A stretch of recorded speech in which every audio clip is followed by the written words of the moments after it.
मी पंजाब टक हवामान अभ्यासक मुक्काम पोस्ट गुगळी धामणगाव तालुका सिल्लोड जिल्हा परभणी। आज आहे 9 जून 2024 आणि मी आहे पंढरपूर भागामध्ये आणि पंढरपूर भागामधला हा पाऊस बघा, हा रात्री पाऊस पडलेला आहे। म्हणजे जवळपास 3-4 दिवसापासून सोलापूर जिल्ह्यामध्ये खूप पाऊस पडलेला आहे आणि हा देखील आहे पाऊस। म्हणून परत एक अंदाज शेतकऱ्यासाठी देत आहे। सर्व शेतकऱ्याला सांगू इच्छितो की शेतकऱ्यांनो, म्हणजे आज 9 जून 10, 11, 12, 13, 14 पर्यंत सर्व शेतकऱ्याला सांगू इच्छितो की राज्यामध्ये जवळपास 12 तारखेपर्यंत दररोज भाग बदलत पाऊस पडणार आहे।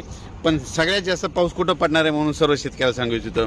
राज्यात सांगायचं झालं तर पाऊस नेमका कुठं कुठं पडणार आहे, सातारा, सांगली, सोलापूर, कोल्हापूर, पुणे, तसेच नगर जिल्हा, नाशिक जिल्हा, तसेच संभाजीनगर, बीड, जालना, परभणी, लातूर, धाराशिव, त्याच्यानंतर तो पाऊस सोलापूर, पंढरपूर या भागामध्ये म्हणजे 12 तारखेपर्यंत चांगला पडणार आहे म्हणून हा अंदाज लक्षात घ्यायचा।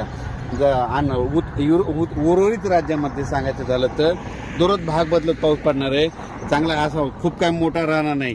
शेतकऱ्याला एक सांगू इच्छितो, जर शेतामध्ये जर एकीत वर असले तर पेरणीचा निर्णय घ्या, नसा पेरणी करू नये म्हणून हे अंदाज लक्षात घ्यायचा। एकंदरीत परिस्थिती बघितली तर राज्यामध्ये 12 तारखेपर्यंत दक्षिण म्हणजे पश्चिम महाराष्ट्र, कोकण पट्टी आणि महाराष्ट्राचा दक्षिणेचा भाग या भागामध्ये सर्व पाऊस चांगला राहणार आहे म्हणून हा अंदाज लक्षात घ्यायचा।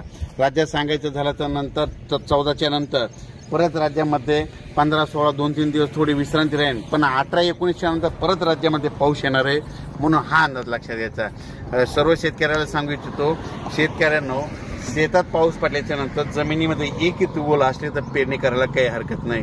आणि आता ह्या मी ज्या भागात आहे, मी आहे पंढरपूर भागामध्ये, सोलापूर जिल्ह्यामध्ये जवळपास आता म्हणजे आज 9 जून पासून 9, 10, 11, 12 पर्यंत आणखीन निकडल्या भागामध्ये 2 वेळेस चांगला वरी नाले वाहतील असा सोलापूर जिल्ह्यात पाऊस पडणार आहे। सांगलीकडे पडणार आहे, साताऱ्याकडे पडणार आहे, पुण्याकडे पडणार आहे।